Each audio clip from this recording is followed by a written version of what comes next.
All right.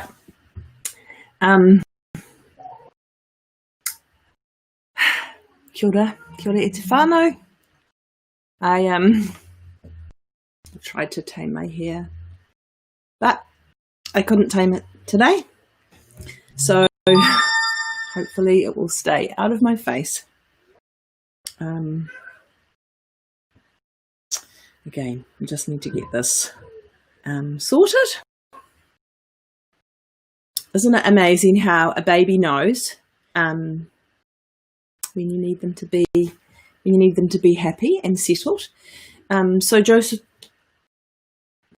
So Jelly Bean, oops.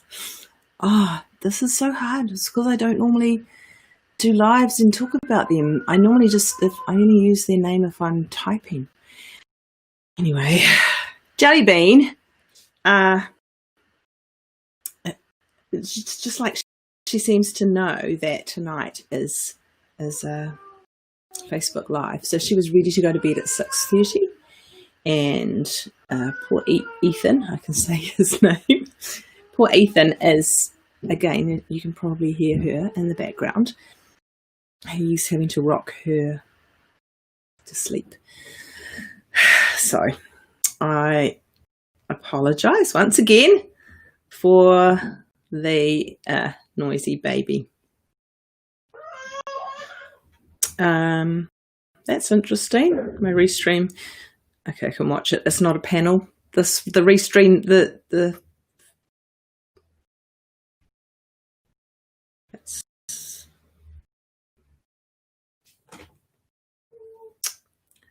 oh no, that's right.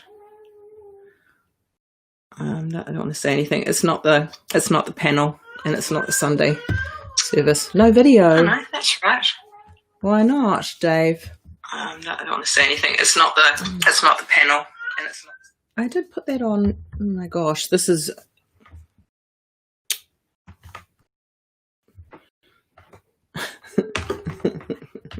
It says that it's got video here, and it shows that it's got video on my screen. But you're right, there's no video.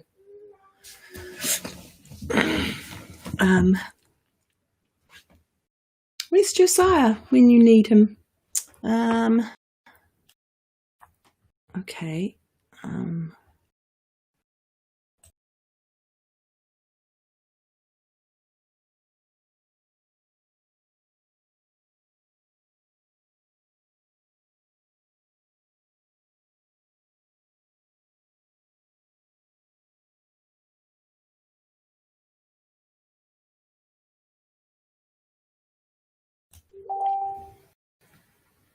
No centre photo.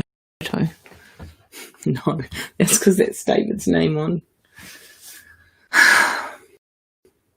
Hey, there we are. Must be going now.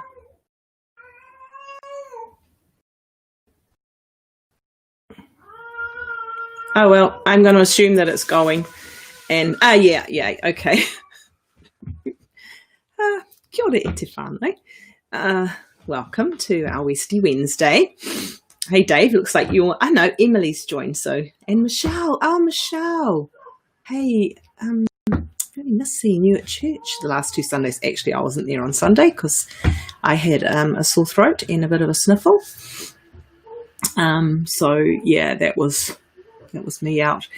It's going to be tough when we all start getting sniffles and sore throats and coughs and all of that kind of stuff, because you're not allowed to go anywhere. You're not allowed to do the things that we're meant to do, but life's meant to be back to normal. And it's going to be really tough for those of us with kids. So if Jelly Bean has a sniffle, she can't go to daycare. It also, hey Sandra, that's my sister, everybody. Sandra Wade is my sister.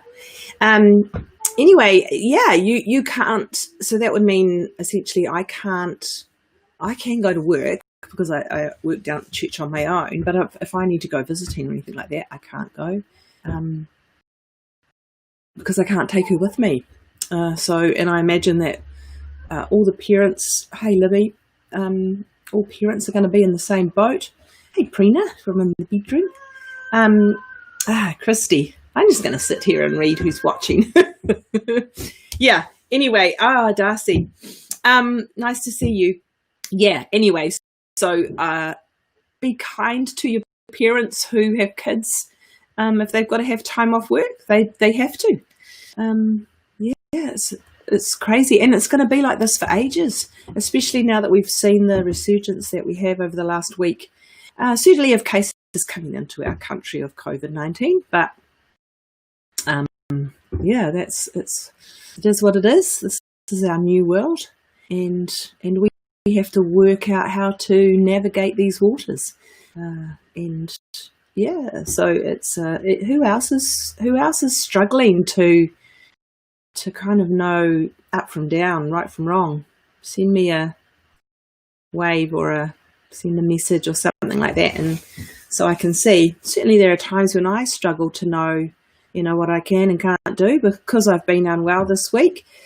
And normally I probably would have just carried on like normal, because I don't do being unwell, just like a lot of us. So I'm just going to grab a tissue.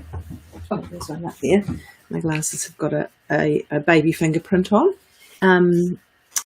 Preen's giving me a wave. Thank you. Hey, Sam, joined. It's nice to see you.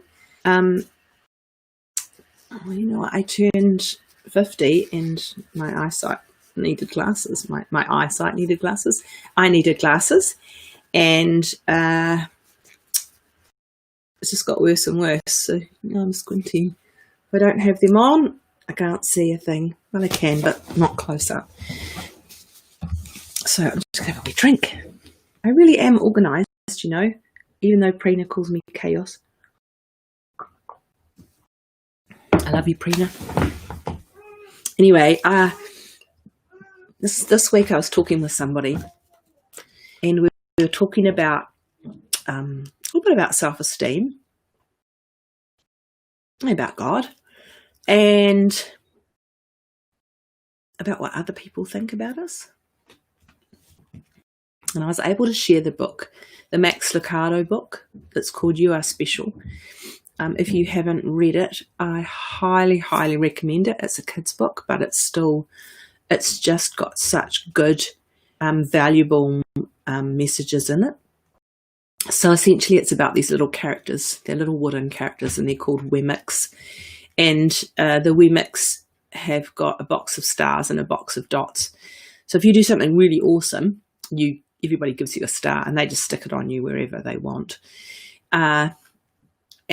And if you do something dumb, or, like even accidental, trip over something, all the Wemmicks come around and give you dots.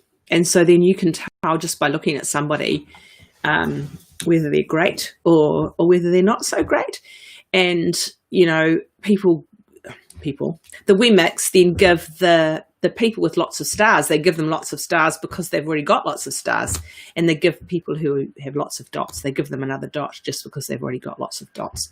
Anyway, then eventually this little Wemmick, whose name has escaped me, he goes to see the Maker.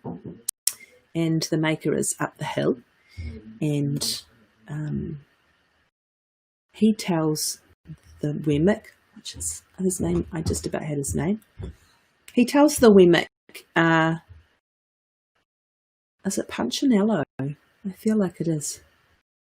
Anyway, he tells the Wemmick, he says, nobody's stars or dots matter. It doesn't matter what they give you. What matters is what I think of you. I know I didn't, Josiah. I do that every week. He's telling me that I didn't change the subject. Anyway, yeah, it doesn't matter what others think of you, or the other Wemmicks think of you. What matters is what I think of you as the Maker.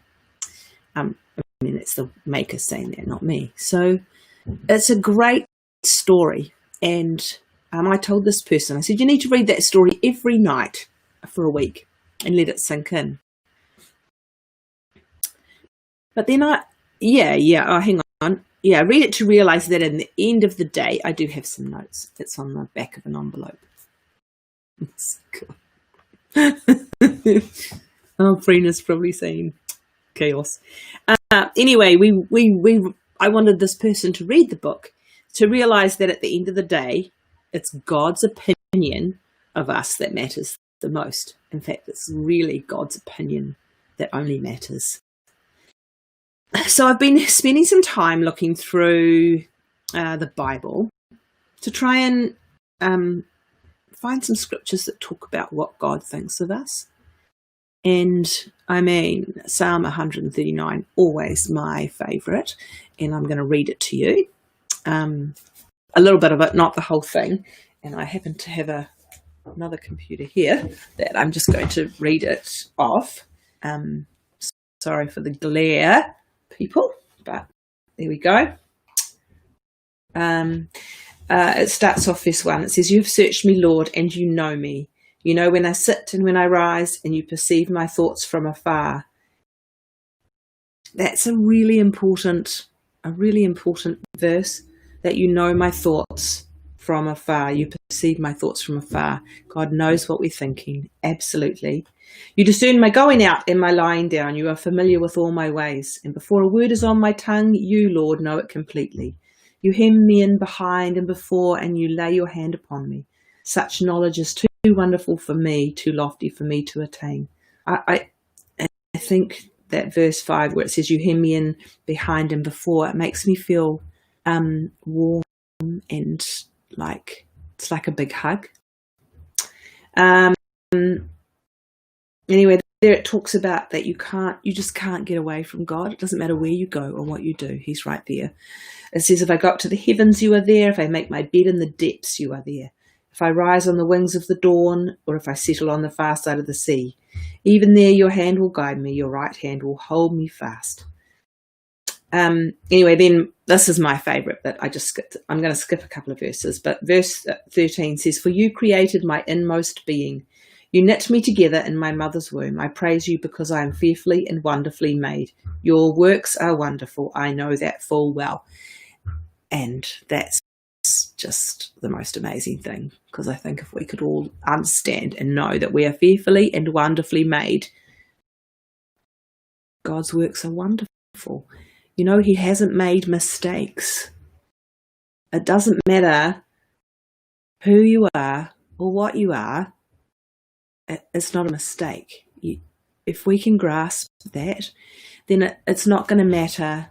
I saw this post today on Facebook, and it's this lady who's selling a fitness program, and the title on it is "Be ready to wear short sleeves this summer by doing this particular 30-day challenge." And the lady that had posted it said, "How about just wear short sleeves anyway? It doesn't matter if you have flabby arms, just wear short sleeves." And I just thought, yes, older ladies and some younger ladies and men, sometimes we have flabby arms that when we wave, this bit keeps waving. That's not bad, is it? I don't think so. That's how we were made, you know? So I don't have taut arms. So what? I don't think if you want to give me a dot for that, then go right ahead. If you want to give me a star for it, then go right ahead, because it actually doesn't make any difference, because it's what God thinks. And he says, you are fearfully and wonderfully made. So I'm thankful to God for that. Anyway, I digress. Then it says, "My frame was not hidden from you when I was made, in the secret place when I was woven together in the depths of the earth. Your eyes saw my unformed body, and all the days ordained for me were written in your book before one of them came to be." Then it came to this bit, and this is where I want to get to. This verse says, "How precious to me are your thoughts, God. How vast is the sum of them. Were I to count them, they would outnumber the grains of sand." So God's thinking about us day and night. His thoughts outnumber the grains of sand. That's what I think is the most important thing. It's actually not just that he's thinking that we're fearfully and wonderfully made, and it's not that he thinks that we're wonderful, but it's that he thinks about us day and night, all the time. He's always right there. Hey, Nikki. And Josiah. He's right there. Hi, Christine. How amazing is that? How absolutely amazing. And so, here we are, we get worried about so many things about ourselves. And that's just not what God wants. He doesn't want us to give each other stars. He doesn't want us to give each other dots. He doesn't want us to put each other on a pedestal. I had some ladies the other day say, "Oh, you're just amazing." I said, "No, I'm not. I'm just a normal person. I have some good points, I have some bad points. So don't give me stars and don't give me dots." Anyway, what happened to that little wemmick is, as he turned and walked away from the Maker and was starting to think about what the Maker had said about, not needing to have dots or stars from anybody, is that his dots started to fall off. If we can focus on what God thinks about us and focus on how often he thinks about us and really begin to see how deep and wide and vast his love for us is, then our dots and our stars are going to fall off again. Hey, Colin and Kerry, how are you guys going? Hope you're doing all right. Yeah. And how amazing it would be if we didn't have to value the opinion of others and we could just be ourselves and not be striving and failing because of other people's opinions. Something that Roger used to say is, what other people think about you is none of your business. Maybe that's something that we could really grasp hold of and remember, is that it's God's opinion of us that matters. And he thinks we're fearfully and wonderfully made, just the way we are. And I could go through a massive list of things, but that would only be different things that I think about people. But there are so many other things, and I know that most people have things that they don't like about themselves, and those are only your issues. Those are your things that are in here in your head. So I want to encourage you, if you haven't read the book You Are Special by Max Lucado, if you would like to borrow it, I will lend it to you after my friend has finished reading it for a week. I'll lend it to you for a week, and then I'll lend it to somebody else for a week. In fact, I've got 2 copies, so I can lend 2 copies out. So I encourage you to read that book. I encourage you to read Psalm 139. So quickly get a pen and paper and write that down. Psalm 139, and read that over and over again. And particularly the part that says, just checking on my other computer. 13, verse 13 and 14. 13 and 14, that's where it talks about us being fearfully and wonderfully made. And then further down,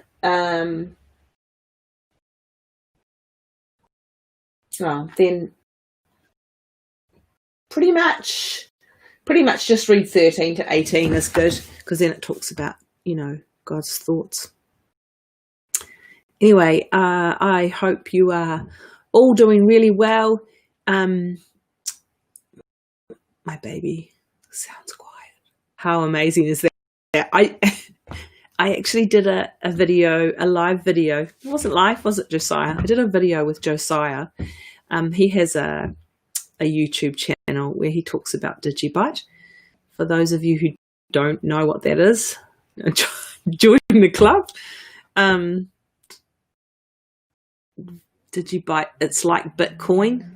I don't really understand it. Anyway, I joined him on his channel so that I could set up an account so that each year I can buy him some Digibyte for his birthday, because that's what he likes. And it was a really good practice run for him and his Digibyte friends and family and all around the world, people to see somebody who has no idea what she's doing try and open an account. Where was I going? Oh, so anyway, yeah, I did that with him on Saturday, and he has this beautiful little room and no distractions, no baby crying, no cat trying to walk across me or dog trying to scratch beside me. So, yeah. It was cool. It was good fun. And, yeah, it was awesome. So you can watch that if you want to. I think you can just probably go onto YouTube and Google Josiah. It's quite funny. So anyway, I guess I just want to say, if we end up going back into lockdown, even if we go back to level 2,